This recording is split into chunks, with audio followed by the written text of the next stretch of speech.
कि अगला है आपका परिमेय संख्या और अपरिमेय संख्या। इसको और अच्छे से समझते हैं। देखिए बोला क्या गया है, परिमेय संख्या किसको बोलेंगे हम लोग? बोला है वे संख्याएं जिन्हें पी बाई क्यू के रूप में व्यक्त किया जा सकता है, जिनको भी हम लोग पी बाई क्यू के रूप में व्यक्त कर सकते हैं, पी बाई क्यू के रूप में लिख सकते हैं, उसको हम लोग बोलेंगे परिमेय संख्या। एक कंडीशन भी डाला है जहां पी और क्यू पूर्णांक हो और क्यू शून्य ना हो। देखिए जिस नंबर को भी, जिस संख्या को भी हम लोग पी बाई क्यू के रूप में, पी बाई क्यू के रूप में लिखने का मतलब, पी बाई क्यू के रूप में लिखने का मतलब कि जिसको भी हम लोग भिन्न के रूप में लिख सकते हैं, ठीक है, फ्रैक्शन के फॉर्म में, भिन्न के फॉर्म में, बट्टा के रूप में लिख सकते हैं, वो आपका कहलाएगा परिमेय संख्या। जिसको भी आप इस फॉर्म में लिख दिए वह परिमेय संख्या। अच्छा, एक कंडीशन यहाँ पे क्या डाला है कि q का मान 0 के बराबर नहीं होना चाहिए। क्यों नहीं होना चाहिए?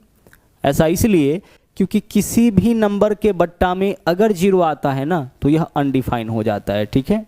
अगर 0 ऊपर है और बट्टा में कोई नंबर है तो इसका मतलब, तो इसका वैल्यू तो 0 होता है, ठीक है। इस दोनों को थोड़ा ध्यान से समझिए। अगर 0 के बट्टा में कोई भी नंबर आ जाए तब तो 0 आएगा, लेकिन ऊपर में कोई नंबर है और बट्टा में 0 है तो यह क्या हो जाता है? अनडिफाइन हो जाता है। तो अगर p बाई क्यू का मान इस तरह है, इस तरह से है कि q का वैल्यू 0 है तो फिर ऊपर कुछ भी वैल्यू है नीचे में 0 रहेगा तो यह क्या हो जाएगा? अनडिफाइन हो जाएगा। तो इसी वजह से एक कंडीशन यह लगा दिया गया कि भाई p बाई क्यू के रूप में जो संख्या हम लिख सकते हैं वह परिमेय संख्या कहलाएगा, लेकिन ध्यान रखिएगा q का वैल्यू 0 के बराबर नहीं होना चाहिए, क्योंकि q का वैल्यू अगर 0 के बराबर हो गया तब तो यह अनडिफाइन हो जाएगा, अनडिफाइन हो जाएगा तब तो यह परिमेय हो ही नहीं सकता। तो जिसको भी अब हम लोग p बाई क्यू के रूप में लिख दिए वह परिमेय संख्या। पहला एग्जाम्पल देखिए 5। क्या 5 को p बाई क्यू के रूप में लिख सकते हैं? बिल्कुल लिख सकते हैं। कैसे लिखेंगे? सर 5 के बट्टा में कुछ नहीं है, इसका मतलब कि 1 होगा। किसी भी नंबर के बट्टा में कुछ नहीं है मतलब 1 है, तो 5 के लिए हम लिख सकते हैं 5/1। इसका मतलब यह हुआ कि यह आपका क्या हो गया? यह आपका परिमेय संख्या हो गया। इसको हम लोग p बाई क्यू के रूप में लिख दिए। उसी तरीके से एक भिन्न लिखा हुआ है 3/5, तो यह तो ऑलरेडी p बाई क्यू के रूप में है, तो यह तो आपका परिमेय होगा ही।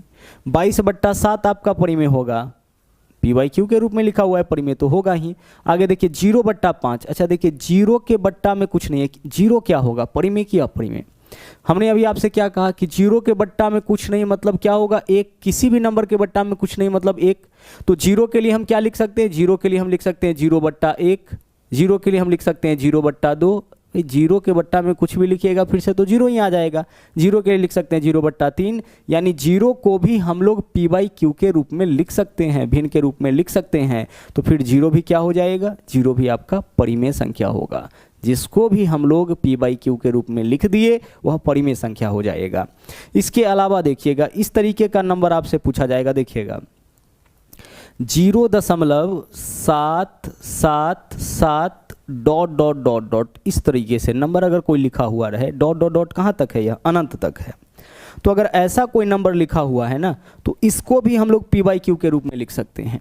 यह दरअसल रेकरिंग का सवाल है। जब हम लोग आगे रेकरिंग पढ़ेंगे तो इस चीज़ को देखेंगे कि दशमलव के बाद जब एक ही संख्या बार बार आता है तो उसको हम लोग एक बार लिखते हैं और उसके ऊपर रेकरिंग लगाते हैं। जैसे देखिए 0.777, एक ही नंबर बार बार आया, एक ही संख्या बार बार आया तो उसको एक बार लिखेंगे, इसके ऊपर रेकरिंग लगाएंगे। और रेकरिंग हटाने का तरीका होता है कि अगर एक नंबर के ऊपर से रेकरिंग हटाना है तो बट्टा में 1 9, 2 नंबर के ऊपर से रेकरिंग हटाना है तो बट्टा में 2 9। तो हम इस नंबर को भिन्न के रूप में लिख दिए, 7/9 लिख दिए। 7/9 का मान निकाल के देखिएगा इतना ही आ जाएगा। तो इस नंबर को हम लोग क्या किए? भिन्न के रूप में लिख दिए। अब जिसको भी भिन्न के रूप में लिख दिए, p बाई क्यू के रूप में आप लिख दिए, वह क्या हो जाएगा? परिमेय संख्या हो जाएगा। अगर हम आपसे यह पूछे कि भाई 0.4747 ... बताइए यह परिमेय होगा कि अपरिमेय? सर इसको हम लिख सकते हैं 0.47 के ऊपर रेकरिंग, और फिर अगर रेकरिंग हटाते हैं तो 47 कितना? 2 नंबर के ऊपर से 99। इसको हम p बाई क्यू के रूप में लिख दिए तो यह क्या कहलाएगा? यह आपका कहलाएगा परिमेय संख्या। जिस नंबर को भी आप p बाई क्यू के रूप में लिख पाते हैं वह कहलाता है आपका परिमेय संख्या। आगे चलिए, अगर हम आपसे कहे कि 1.769 क्या इसको हम p बाई क्यू के रूप में लिख सकते हैं? बिल्कुल लिख सकते हैं सर। अगर हमें पॉइंट हटाना होगा तो देखिए 1 2 3 4 अंक के बाद दशमलव, तो दशमलव हटाएंगे, क्या करेंगे? दशमलव हटाएंगे तो 17 1 7 6 9 8 यही तो होगा। और बट्टा में क्या लिखेंगे, देखिए 4 अंक के बाद दशमलव, तो 1 के ऊपर हम कितना जीरो डालेंगे, 4 जीरो डालेंगे, मतलब इसको भी हम लोग पी बाई क्यू के रूप में लिख दिए।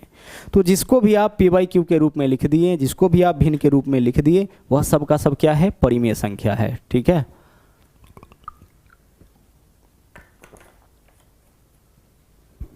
ध्यान से समझिएगा, फिर कभी कन्फ्यूजन नहीं होना चाहिए रेशनल नंबर में, परिमेय संख्या में, कि भाई परिमेय संख्या किसको बोलेंगे। जिसको भी पी बाई क्यू के रूप में लिख दिए वह सब क्या कहलाएगा, परिमेय संख्या कहलाएगा। अब जरा परिमेय को देख लेते हैं, फिर दोनों को कंपेयर करके देख लेंगे।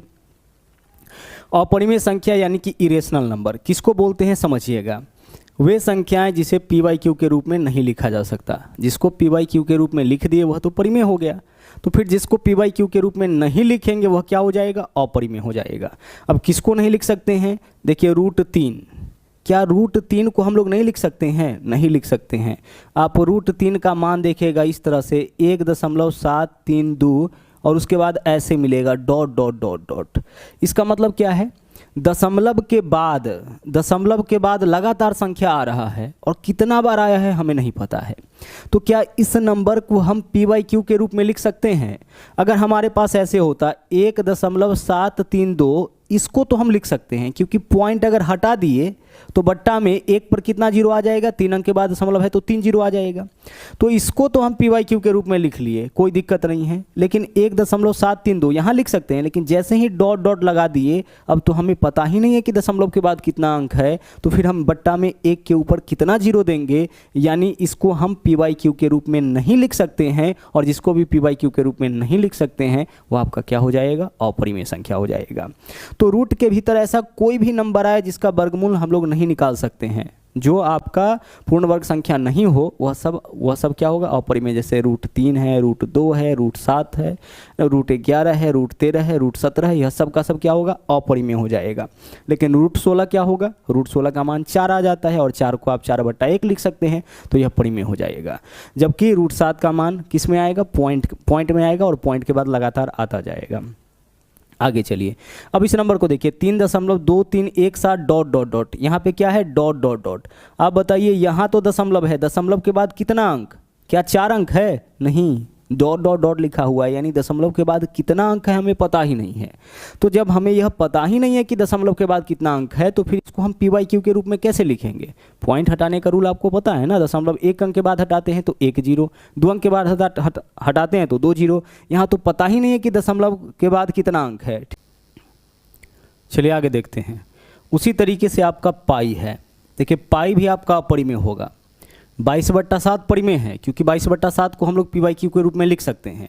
लेकिन पाई जो है, पाई का एग्जैक्ट मान 22/7 नहीं है, अनुमानित मान है। पाई का एग्जैक्ट मान आप लिखा हुआ देखिएगा 3.141 डॉट डॉट डॉट इस तरीके से है। तो इस तरीके से जो वैल्यू आएगा उसको भी हम लोग पी वाई क्यू के रूप में नहीं लिख सकते हैं। और जिसको भी पी वाई क्यू के रूप में हम लोग नहीं लिख सकते हैं वह सब का सब क्या कहलाएगा, वह सब का सब अपरिमेय कहलाएगा। और जिसको भी पी वाई क्यू के रूप में हम लिख दिए वह क्या कहलाएगा, वह आपका परिमेय संख्या कहलाएगा। सबसे ज़्यादा देखिए कन्फ्यूजन यहाँ पे होता है। जैसे मान लीजिए हम इस तरीके से लिख दिए 1 दशमलव, यहाँ पे हम लिख दिए 333 डॉट डॉट डॉट।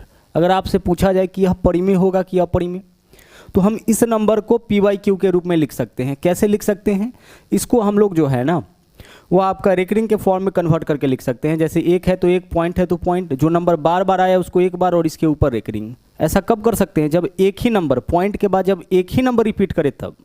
लेकिन पॉइंट के बाद अगर अलग अलग नंबर रिपीट कर रहा हो उस केस में आप इसको जो है रेकरिंग के फॉर्म में कन्वर्ट नहीं कर सकते हैं। और जब आप रेकरिंग के फॉर्म में कन्वर्ट नहीं कर सकते हैं तो लगातार आने वाले नंबर को आप जो है पी वाई क्यू के रूप में भी नहीं लिख सकते हैं।